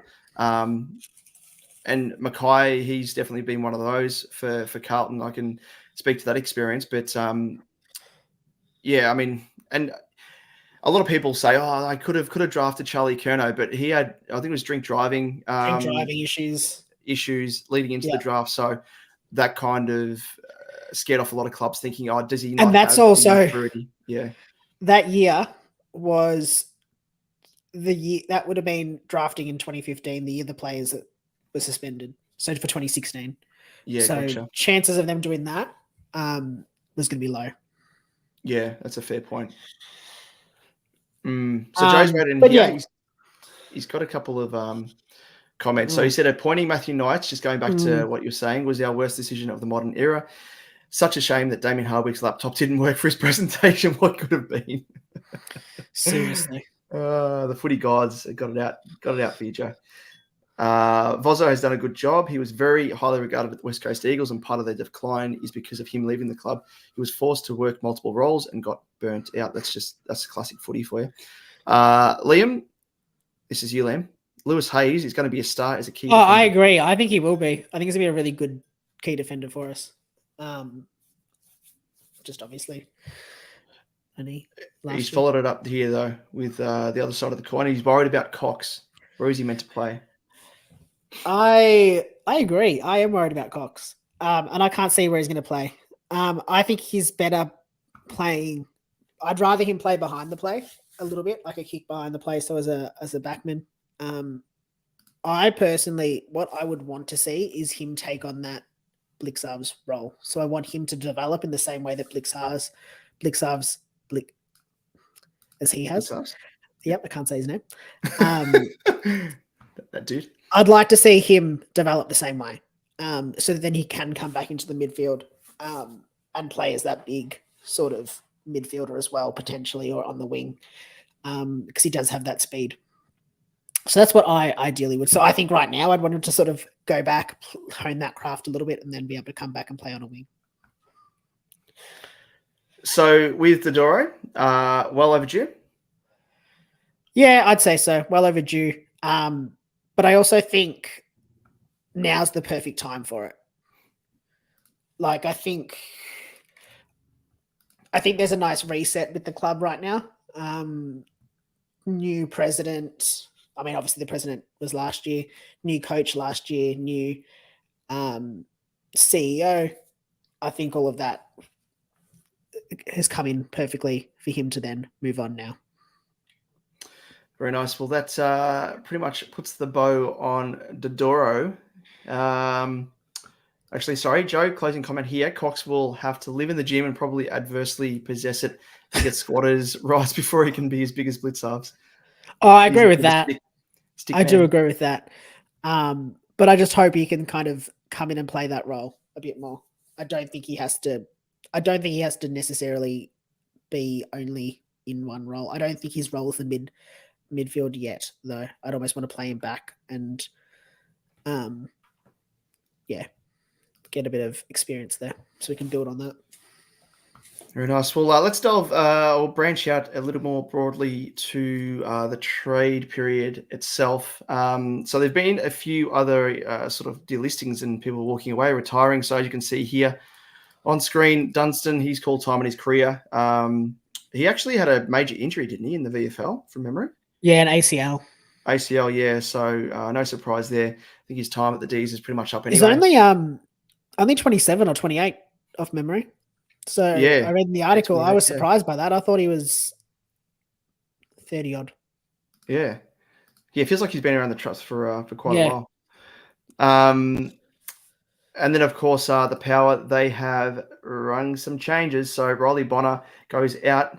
Trent Dumont, Bryn Teakle, the SuperCoach dynamo before he got injured, of course, serviceable at times. And Nathan Barkler have all been told their services are no longer required at Alberton. And then for the Crows, they've axed 4 players. So Jackson Haitley, the man who it was there's raps on him. Name. Yeah, forgotten name. Remember he was someone who come in and just rack up the pill for the Giants, and then there was a bit of an uproar. Could never really break into that side with him. Yeah, and sought greener pastures at the Crows, and wasn't to be. And Tyler Brown, of course, Callum's younger brother, who got given a second chance, former play. He goes out as well as Tariq Newchurch and Andrew McPherson. And then in terms of, didn't know this. Look at this. So Connor Blakely, the former Docker, he's called time in his career, aka he's going to be given the arse.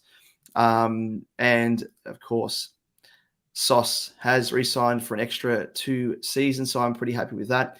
I don't know if you saw the announcement video either that Carlton released, their social team. I'll see if we can whip it up on Twitter if I have it open on another tab. Yeah, it's not going to work. I'll get it up in a moment. But he has re-signed for another 2 seasons, so I'm pretty happy with him. And then we have James Jordan, who's informed the Ds that he's going to be exercising his free agency rights, which he gets given to him because he was delisted and then picked up. And it means that being out of contract, he can pretty much walk if he so pleases. So you can see there he's been linked to Sydney, Dogs, Essendon, Carlton, and St Kilda. So pretty much half the competition. Anyone else? Yeah. So pretty much they don't know where he's going. In other words, the media. He could be going to 17 other clubs. Yeah. Alternatively, he could be going to anyone in the competition. I'll have to get up. There is another article here, but they haven't updated it. But Code Sports is where it's at in terms of. I don't have it here. The login details on this browser, so I'll have to whip it up on my app and see if there's any further update. But Gresham, I know off the top of my head, Liam. Yeah. He has been linked to your mob. As a potential free agency move. Would you be keen for him? And does he feel a need? Yeah, don't mind it if he plays sort of as that forward playing into the mids, but mainly as a forward. I think that's something we lack. I think we can probably get him for a relatively cheap price. Like as in not, I don't think he'll. I mean, we've got salary caps. So that's not going to be an issue. Got space, but Yeah. I think it's I don't mind it. I think he fills a role that we probably do need in sort of a small to medium forward. Joe says for Dunstan, choosing to go to Melbourne was so dumb, as if you thought he could break into that midfield, should have come to us. Yeah, it's a fair point. I mean, I guess he probably would have struggled to come to us as well. We've got to please come to us, James Jordan. We'll play you right, baby. We'll do you right. I do like James Jordan. Maybe Joe, you can try and serenade him with a bit of a Boys to Men number, and get him to come across to the Dons. That'll do it. In fact, why don't you replace Matt Rosa even before he's actually started his role, and use that as a bit of a pitch. Get the old acoustic guitar out and just serenade. That'll work. He likes the sound of that. Good work. Essendon is linked to no less than 5 players each trade period without fail. We generate clicks, unfortunately. Yeah, because you're the premiers of the off season, thanks to Dodoro and Co. That was Dodoro. Yeah. So just looking at the latest. So apparently, according to John Ralph, so this can be taken with a pinch of salt, really. Hey! It's no Tom Brown. Oh, that's true. Tom Brown. He's the biggest newsbreaker there is in the history of newsbreakers. But John Ralph has said that Hawthorn has made a strong pitch to North Melbourne free agent Ben Mackay, which we all already know about. Essendon seen as favourites. And apparently the Dons, the Hawks and Sydney are the main suitors, and they've all put in financial offers that would activate a first-round compensation for North. But he's of the belief that Essendon has offered Mackay a pitch which was as long as 6 years, with indications he might also have a 7-year offer from a rival club. So the Dons might be pipped at the post based on the length of the contract. I know like there aren't too many quality tall defenders going around at the moment. But if you're offering 6 years to a bloke of Ben Mackay's caliber, what are you doing? Honestly, you've got more dollars than cents. That's ridiculous. Like, he's serviceable at best. I don't think he's someone that you could offer that security, that length of contract to, surely. We have literally no one. It's not even a joke. Like, yeah, Zerk Thatcher is off. Yep. And I reckon the next tallest player in our backline is probably 180 centimeters and probably weighs about 60 kilos. Like, I would agree with you 9 times out of 10, but we do need someone. Oh, God. Sorry. But I actually agree. Look, if we get pipped at the post because someone offers him 7 years, I will have zero. I won't be upset by that. Like, yeah, I would not be I mean, I don't think I'd be offering him 6 years personally, but I can understand why they're trying to get him across the line. We do need someone. Yeah, it's a matter of, like, he would be absolutely rubbing his hands together. Like, this is the best. Imagine his manager. His manager would be kicking up his feet, being like, I don't have to wheel and deal. I don't have to do anything. People will just come flocking. It's like shooting fish in a barrel. But Joe, you've said I'm more of a flute player, unfortunately, and I've actually got a very, very sneakily, I've got a photo of you here, Joe, which I'll put up on screen here. And there you are. It's Tall Oaks Bandcamp. This one time at Bandcamp, a bit of an American Pie reference there. I won't continue that quote because it is appropriate for this time that we're recording. I was going to say, I think all the kids are going to bed. It is school holidays though, so they could be up. Exactly. They could be up. They could be menaces. They could be rebels without causes. And they could also be watching this on replay when the live stream is finished. Yeah, that is awesome. At 6 a.m, potentially. So obviously got to think about that as well.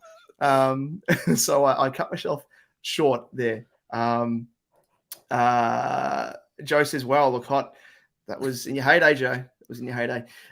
You said if we are pipped at the post by some lunatic team offering 7 years, then thank Jesus we dodged that bullet. Just trust in Baldwin, Hayes, Reed to take another step in their development. Back in your boys. Yeah. Joe, this is a new late show. Exactly right. It is. And it's Jimmy Kimmel. He got cancelled, didn't he? Yeah, I think he said something happened to him. Which one's? I was getting confused between all of them. Which one's Jimmy Kimmel? So he's the one from the US who it was a harassment. It's kind of like it's like Ellen DeGeneres who got cancelled. You've got that Dick from the UK. Oh, sorry, he's from the US. He's from the UK originally, but he's got a show in the US. I forget his name. Oh, yeah. A couple karaoke, that dude. What's his name? He nearly got cancelled for being an absolute dick. And then Jimmy Kimmel is got a bit of Ellen DeGeneres about him by the sounds of it. And, not treating his work as... Yeah, and I actually liked him. He was actually one of the, in terms of we're talking late show type hosts.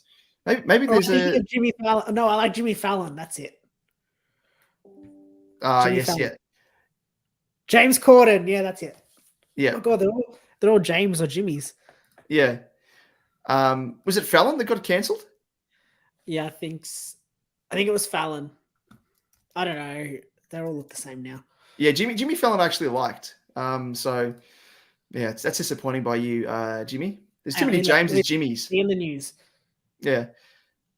Yeah. Joe says I'm thinking more of a Craig Ferguson. Problematic behavior. Oh, Craig Ferguson. Yeah, not bad. What about Conan O'Brien? Yeah. What about Dave Letterman? We just come out and we just do our monologue.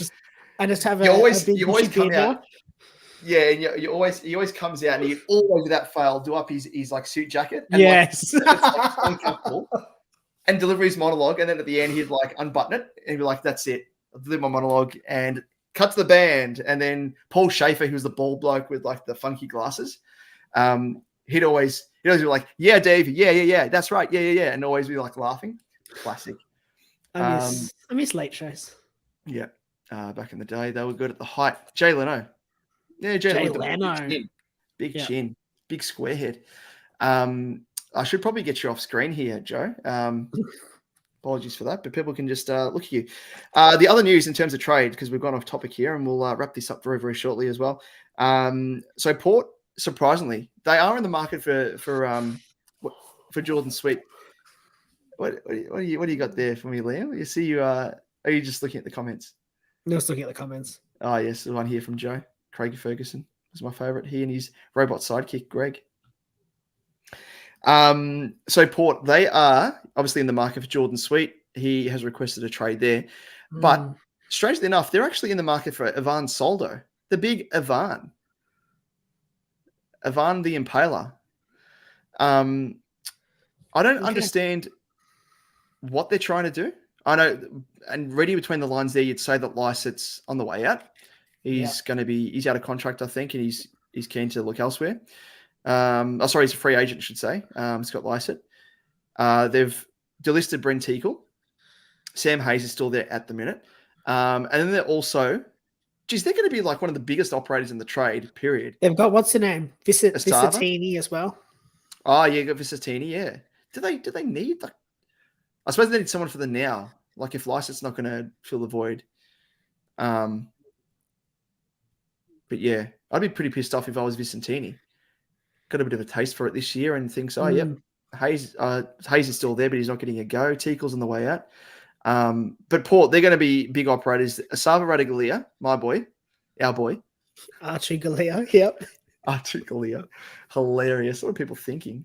SuperCoach reference there for the people tuning in that didn't follow our content, which you probably should have, and no doubt will.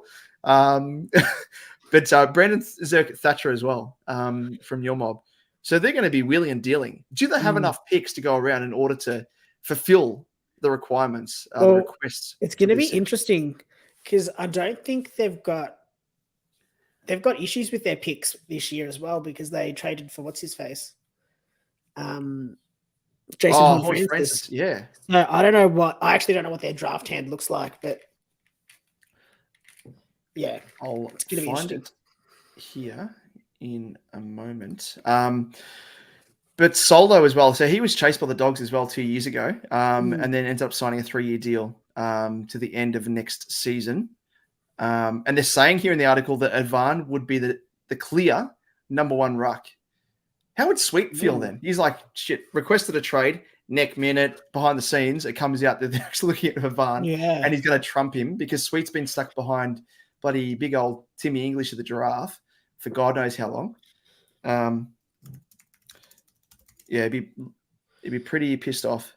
And then, of course, there's Kieran Briggs. His emergence, meaning that Matt Flynn has fallen by the wayside. So he's another one that could go around as well. Surely goes towards Eagles. Yeah, the Eagles. Yeah, I was going to say. The Eagles were keen on him. Is he WA boy? I think he is, yes. I'll bring up. This is the draft order here on screen. So Port have picked 37, 43, 70, and 88. New South Wales. Oh, is he? Okay. Yeah. Interesting. Anyway. Sorry, yes.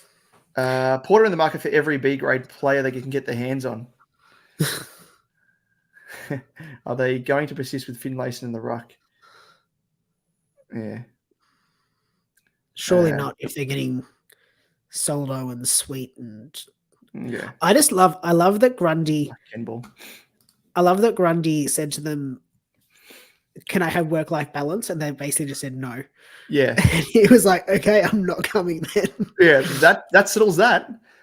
Like, imagine if he was chatting to them like at a full-on interview that went for like an hour and a half, 2 hours, and then at the end they're like, "Oh, have you got any questions for us?" As is always the case in interviews. And that is exactly the thing. It would not have been something that came up until the end. Yeah, so it would have been super awkward, and then it would have been like, "Oh, so work-life balance, what's it like?" That's something I kind of hold dear.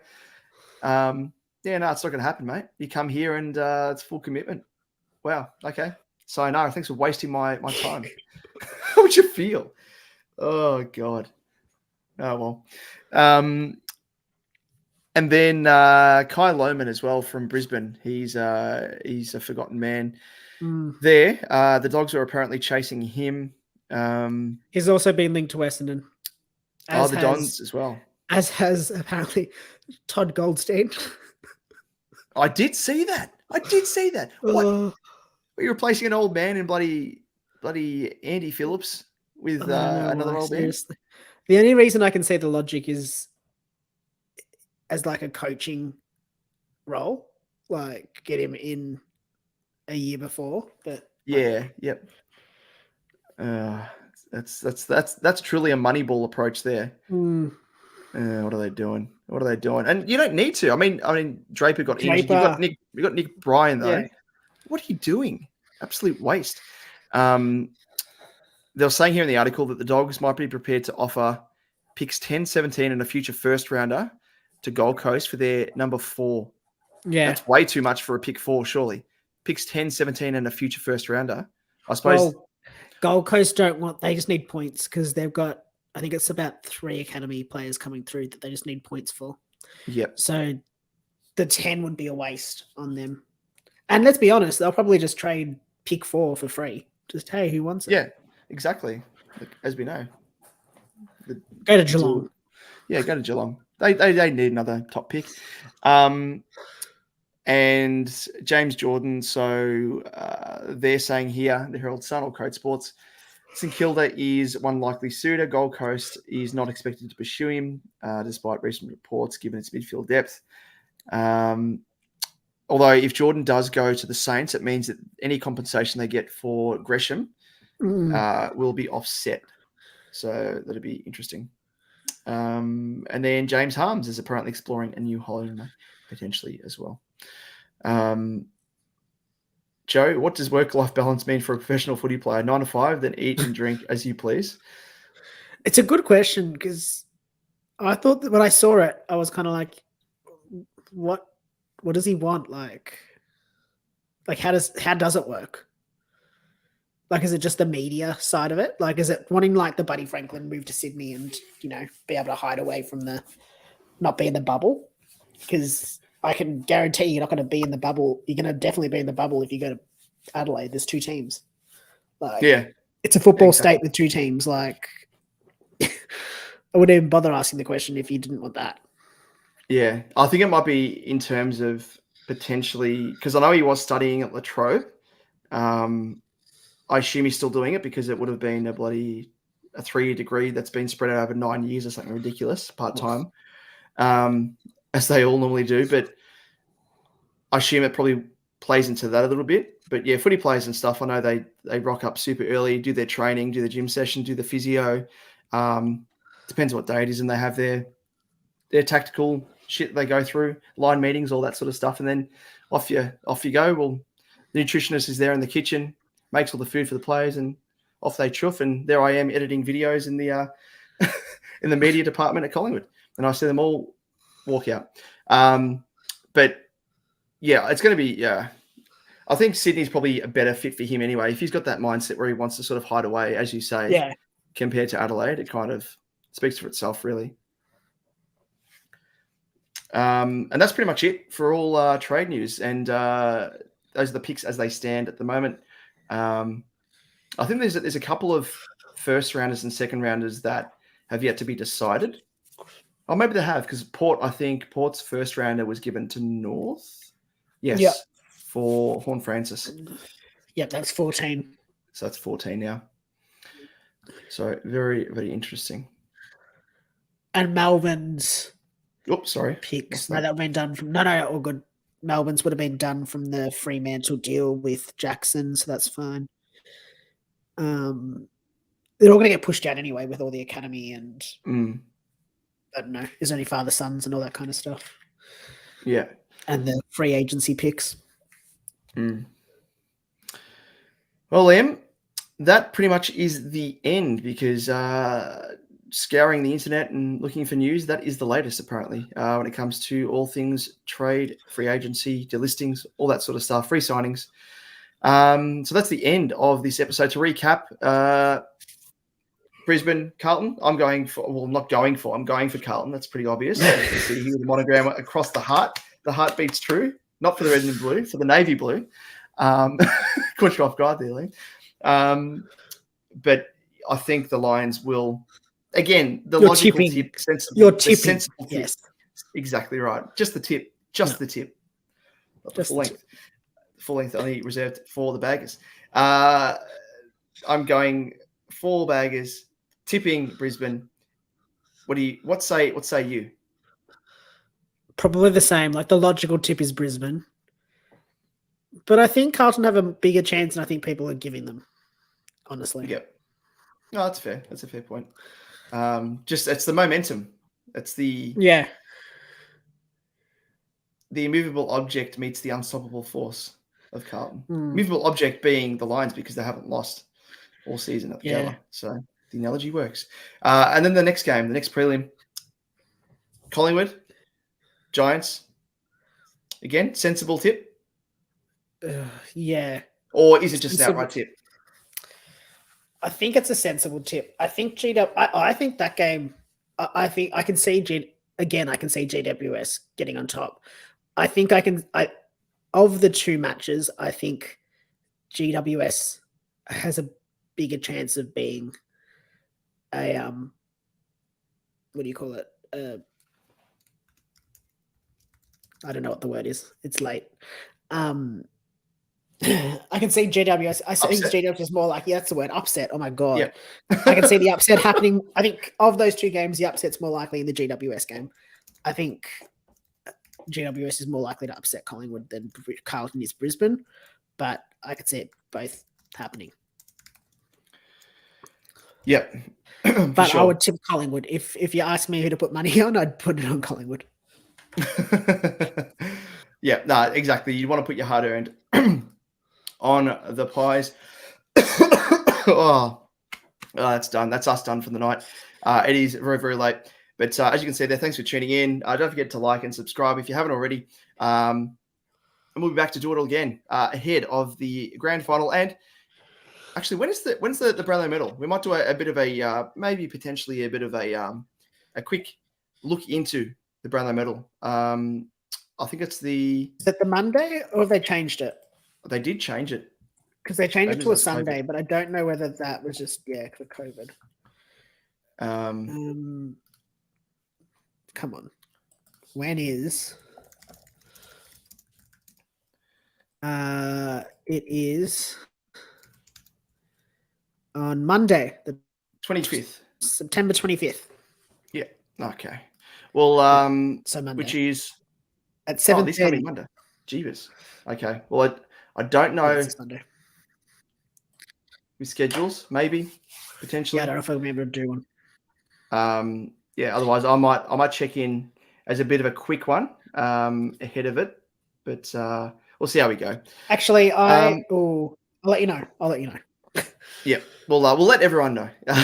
Let everyone know what the goal is. But of course, thanks as always for tuning in. It's always a pleasure to have the likes of Chabby Joe, who has said a farewell, a bid you adieu. I ate off to bed. Cheers, fellas, and cheers to you, Joe. Actually, his name changed there. Went from Joe, his full name, to then just Chabby Joe. Yeah. Don't know what the go is there. What's happened there? He's got an alias. No idea. Which one's absolutely the real no one? idea. Exactly. Which is the real one? We'll find out next week, potentially next week's episode. But thanks for tuning in. And Liam, I'll catch you next episode. We'll catch everyone next episode ahead of the grand final, of course. All the very best to your team if they are still contending for the flag, along with the flaggers, aka baggers. We'll see you same time, same place. We'll see you then. Cheers, guys. See you guys. It was hot.